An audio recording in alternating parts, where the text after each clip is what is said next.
Bonjour à tous, la paracha de cette semaine, Vaïgash. Vaïgash qui est une suite de la paracha de la semaine dernière où les frères de Yosef étaient venus en Égypte pour acheter des récoltes. Et après avoir acheté ces récoltes, ils sont partis.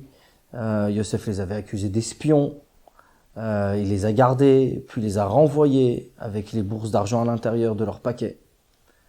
Où, en fin de compte, l'affaire se termine avec la coupe de Yosef retrouvée dans le paquet de Binyamin.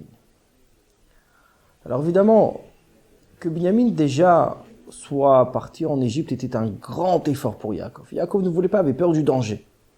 C'est son dernier fils, le seul qui lui reste de sa femme Rachel. Il envoie puisqu'il n'y avait pas le choix. Donc envoie Binyamin en Égypte et la tragédie et la coupe de Yosef se retrouve dans le paquet de Binyamin. La paracha de cette semaine commence Vaïgash. Yehuda, qui lui s'était porté garant envers son frère, s'était porté garant, donc va voir Yosef. Et dit voilà, c'est le dernier, tu as demandé toutes les informations, on t'a dit qu'on est des mêmes frères, d'un seul père, etc., etc. On t'a expliqué que notre père est vieux. Et voici, maintenant il y a eu cette tragédie, que la coupe a été trouvée malencontreusement dans le paquet de Binyamin. Il doit devenir ton esclave, il n'y a pas de souci. Maintenant, il doit retourner chez son père, je suis prêt à prendre sa place. Quand Yosef entend ça, Yosef voit qu'ils ont vraiment regretté. Ils ont vraiment regretté l'acte que lui-même avait subi, c'est-à-dire sa vente. Rappelons-nous, remontons en arrière. Qui avait donné l'idée de la vente de Yosef? Ce n'était ni plus ni moins que Yehuda lui-même qui avait donné cette idée. Et Yehuda lui-même qui avait organisé la vente. Et là, cette fois-ci, Yehuda se porte garant de son frère. Et pas seulement se porte garant, est même prêt à négocier, à prendre sa place en tant qu'esclave chez Yosef. Quand Yosef voit ça, tout de suite, rassemble tous ses frères, rassemble tout le monde et demande aux Égyptiens qui étaient dans le palais, les ministres, les valets, etc., leur demande de partir. Et c'est là où il déclare à ses frères, il se dévoile, il dit « Je suis Yosef ».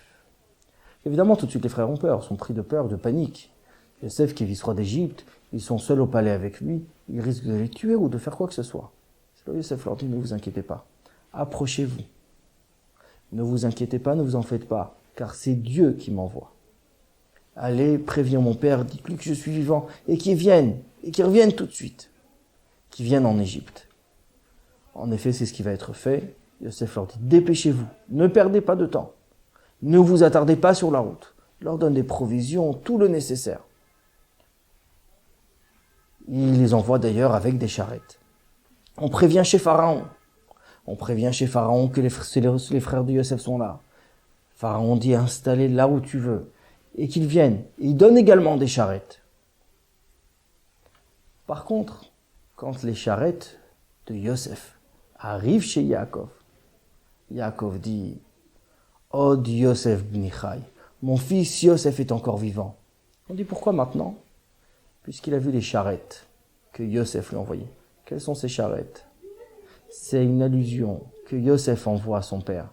Il dit « Je suis resté le même tzaddik, le même que quand je t'ai quitté, aussi pieux, aussi intègre. » Puisque la dernière loi que nous avons étudiée ensemble, c'est celui de la génisse à la nuque brisée. Que quand on avait trouvé une personne décédée sur la route, entre deux villes, on ne sait pas d'où elle est sortie, comment ceci s'est passé, il fallait demander pardon à Dieu d'avoir laissé cette personne et qu'elle puisse mourir ainsi sur la route. Et le pardon qu'on faisait à Dieu, on rassemblait les anciens, le tribunal de la ville qui venait sur le lieu et brisait la nuque de cette génisse. Et cette loi, c'est la dernière que Yosef était en train d'étudier avec son père, avant d'être vendu. Il va donc dire à son père, voici, regarde cette dernière halakha, cette dernière loi que nous avons étudiée ensemble. Et c'est là où Yaakov dit, oh Yosef bnichai, mon fils Yosef est encore vivant. Il est resté le même, et je vais aller le voir avant de mourir. C'est comme ça que Yaakov va en Égypte, va voir Pharaon, et va le bénir. La bénédiction qu'il lui donnera, c'est celle que le Nil monte à ses pieds. c'est-à-dire que la famine allait s'arrêter. Il y avait 7 années de famine qui devaient se faire. Ça fait que 2 ans. Il reste encore 5. Mais Yaakov donne cette bénédiction, évidemment. Pharaon s'approchait du Nil, le Nil lui montait aux pieds, la famine s'est arrêtée. Toute la famille de Yaakov s'installe dans les terres de Goshen. C'est l'histoire de notre paracha, mais revenons quand même sur un détail. Un détail, puisque Yosef demande tout de suite, dès qu'il se fait connaître à ses frères, « Aod Avichai, est-ce que mon père est encore vivant ?» Pourtant, depuis le début de sa rencontre avec ses frères, avant que ses frères ne le reconnaissent, avant qu'ils ne se fassent connaître plus exactement, il leur demande, votre père, il dit oui, on a un vieux père, il lui raconte. Et même là, quand Yehuda vient le voir, il dit, on a un vieux père qui a laissé partir son fils. Donc, son vieux père de qui il entend parler depuis le début. Pourquoi demande-t-il maintenant à Od Avichai, est-ce que mon père est encore vivant? Mais oui, il est encore vivant. Et tu le sais très bien qu'il est encore vivant puisqu'on te le dit. Mais on voit que Yosef ici a une question qui a l'air plus profonde que ça. La question que Yosef se pose, c'est pas est-ce que mon père est encore vivant, mais comment mon père a pu vivre jusqu'à présent? Et c'est parce que la Torah nous dit Gzeira minamet shetishtakach minalev. Il y a un décret qu'une personne décédée s'oublie. On fait le deuil. On fait le deuil, on arrive à passer d'une certaine manière à autre chose. Par contre, quand il s'agit d'un vivant, ça ne s'oublie pas. C'est-à-dire que Yaakov, qui s'était mis en deuil sur son fils Yosef, du fait que Yosef était encore vivant, il n'a jamais fait le deuil. C'est-à-dire qu'il est resté en deuil, peiné, comme au premier jour, et durant 22 ans. Et Yosef demande, comment il a pu vivre ainsi? Est-ce possible? Et c'est là son étonnement. Et la raison pourquoi il dit tout de suite à ses frères, mais dépêchez-vous, Maharou, faites vite, ne le laissez pas comme ça encore un instant.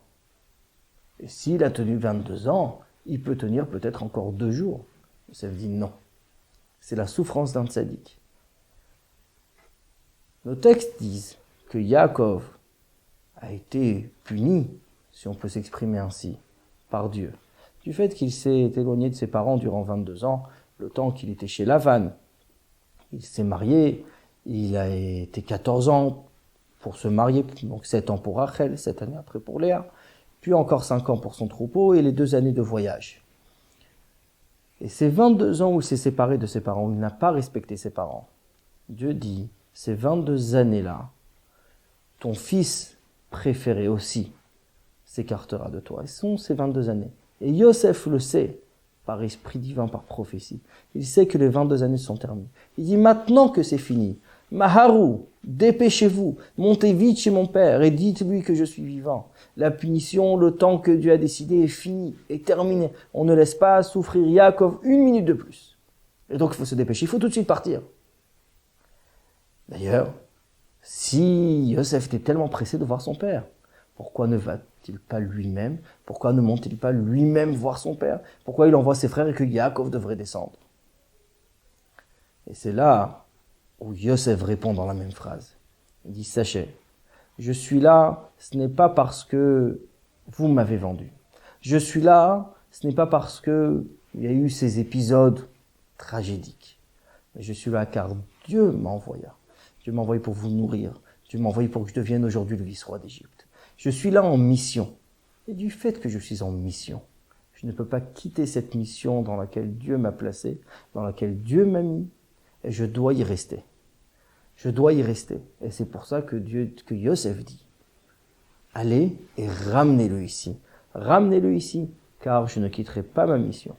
Car je dois rester pour conduire la mission et terminer ce que Dieu m'a demandé de faire. Et c'est exactement ça un petit peu le sens de notre paracha. Le sens de notre paracha, c'est comment Yosef, lui vice-roi d'Égypte, va montrer qu'il est tzaddik, qu'il est juste, et qu'il fait ce que Dieu lui demande. Ses frères vont descendre, Yaakov va descendre, l'exil égyptien commencera. Mais par le mérite de Yosef, aussi, ils sortiront de cet exil. Au revoir à tous.